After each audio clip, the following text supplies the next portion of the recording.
Yeah, I'm concerned too. As a matter of fact, after the Odyssey trailer number 2, or new trailer, as they entitled it, um, premiered, I noticed people were like, a lot of people had problems with the dialogue. So, I assuming him being a writer, he's gonna have an issue with that. So let's check this out. If there's one genre I'd love to see make a serious comeback, it's the historical epic. Swords and sandals, gods and monsters, battles and adventures, legendary warriors and terrifying villains. I mean, Hollywood's flirted with the idea from time to time over the past couple of decades, some more successful than others. Don't worry though, 300, you'll always have a special place in my heart. Damn right. This is Sparta! Bah!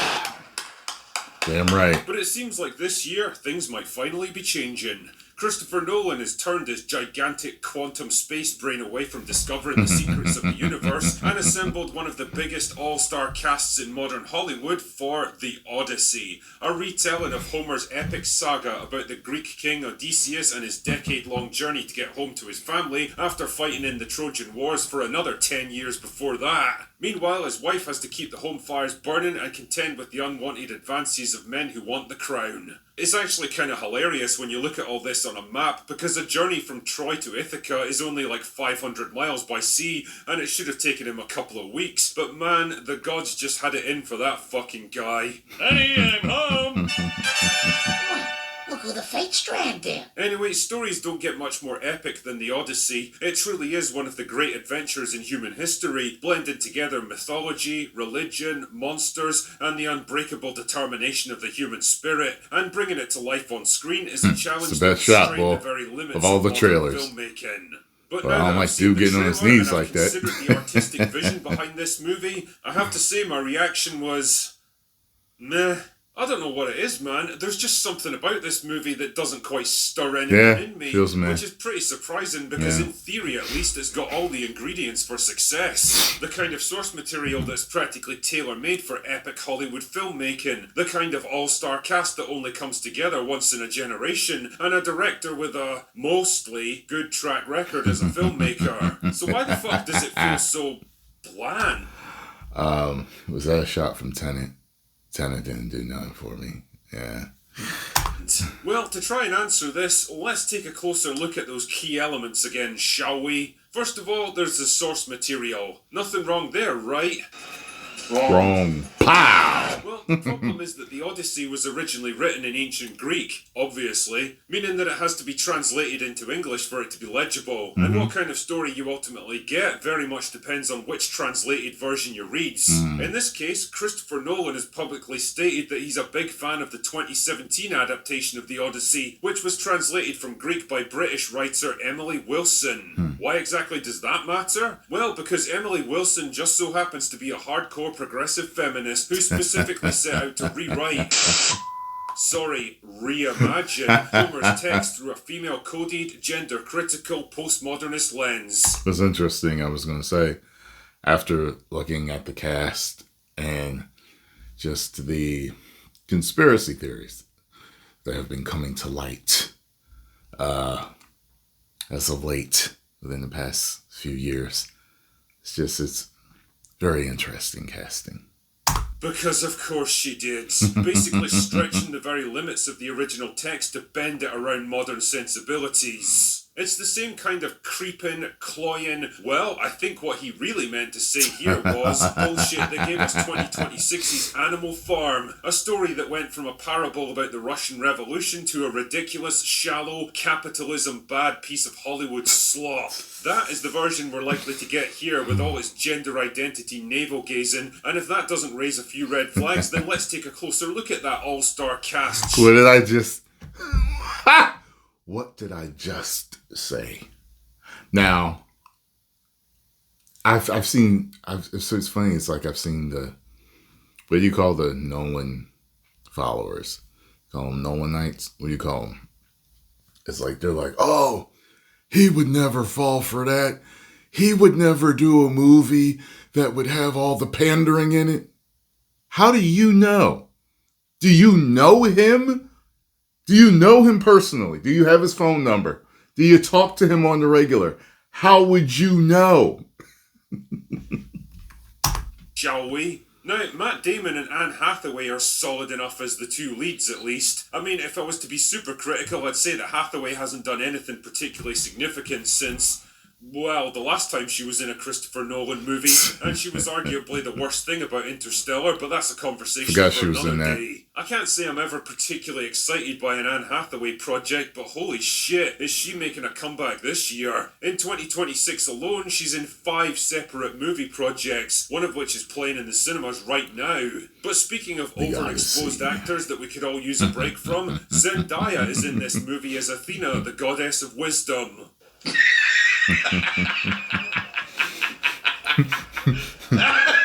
Serious?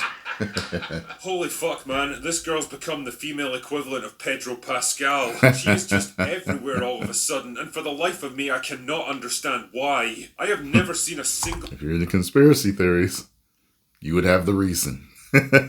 Zendaya performance in my life and thought, oh my god, she absolutely carried this movie. Tell me, what's your favourite Zendaya expression? The angry frown, the confused frown, or the confused angry frown? Yes.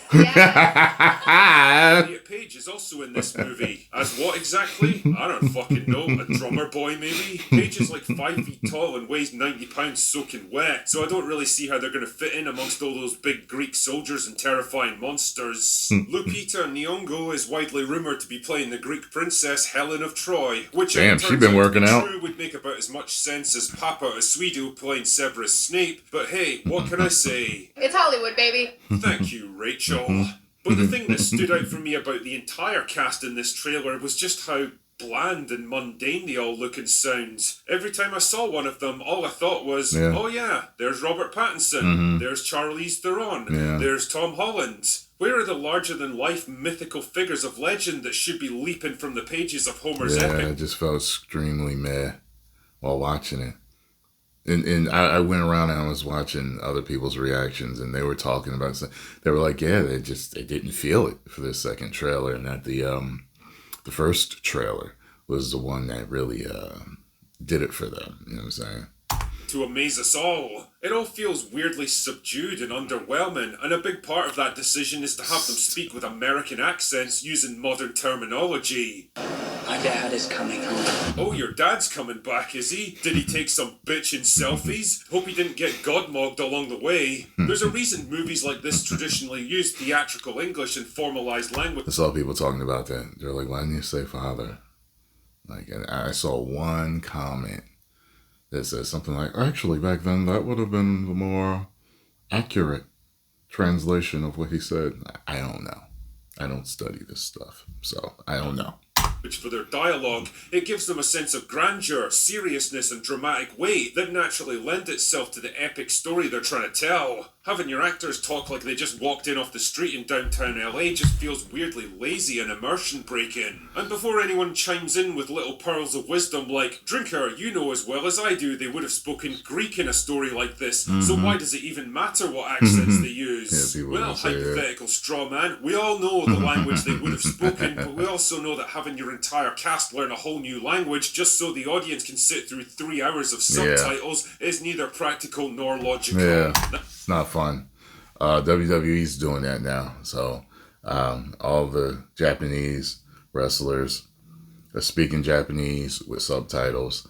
The Spanish wrestlers, if their primary language is Spanish, they're doing these full promos where you got to read the subtitles, and I just rather relax.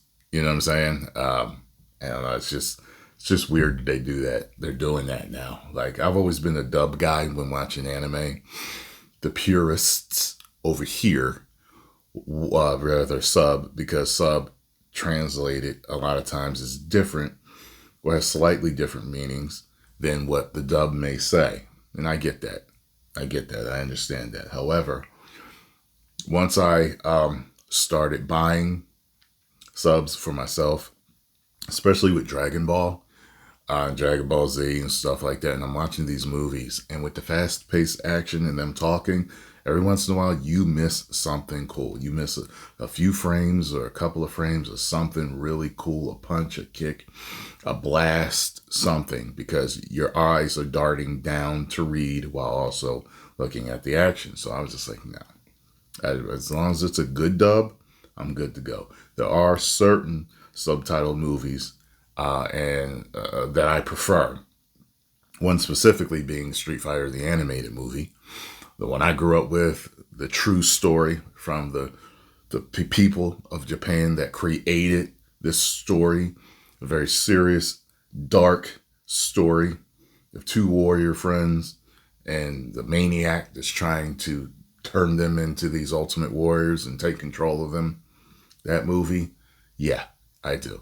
The dub is great, but I prefer the subtitled one. The Broly movie, the second Broly movie, I enjoy subtitled. The voice, actually, the first one and the second one. Now, the hell with the third one. First one and second one, I enjoy sub. The voice acting from that particular Japanese actor is just, wow. There's a different insanity and rage that is in him that is different than what you hear from the American actor. You know what I'm saying? However, you have Nolan is going to be a 2.5 hour movie, 3 hour movie. You don't want to be reading subtitles for that long. You know, it just doesn't.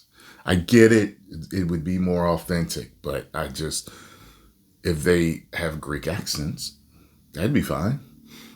Or, all right. That doesn't mean that you have to go in completely the other direction and give us shit like this. And this all brings me back to the man Let's go! Of this, Christopher Nolan. I did think that was interesting. As far as the dialogue went, I noticed that. I noticed the let's go. I was like, I figured he would have said something different. Like in all these other movie epics from the past, charge, or, something. Let's go! And writer. Now, I know the man has a fan base so rabidly loyal that they make Snyder Bros look like fucking normies, and he's given us some fascinating films to chew over in his time. But I'll be honest here, the guy can also be his own worst enemy at times. Sometimes he really is just too smart for his own good.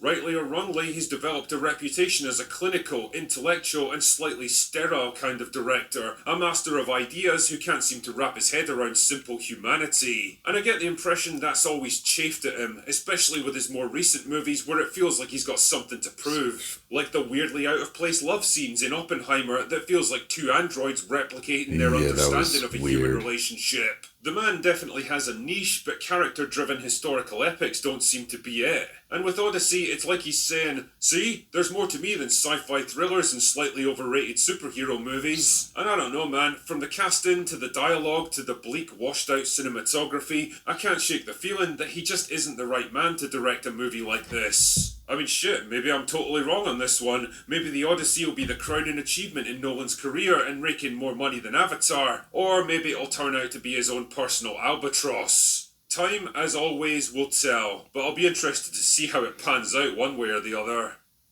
Anyway, that's all I've got for today. Go away now. Yeah, I'm most likely going to watch Drinker's review before I even consider, because it's not doing nothing for me. And with all the hints of pandering and everything else going on, and everybody, I'm just exhausted. I'm tired, boss. So, it is what it is. Post your comments down below. Let me know what you all think. If you enjoyed my reaction and thoughts, make sure you hit the like button, subscribe, and share. And subscribe to The Critical Drinker. That rhymed, I hate to play, I hate the game. Bars! Album dropping next week. 10 million subscribers. Woo!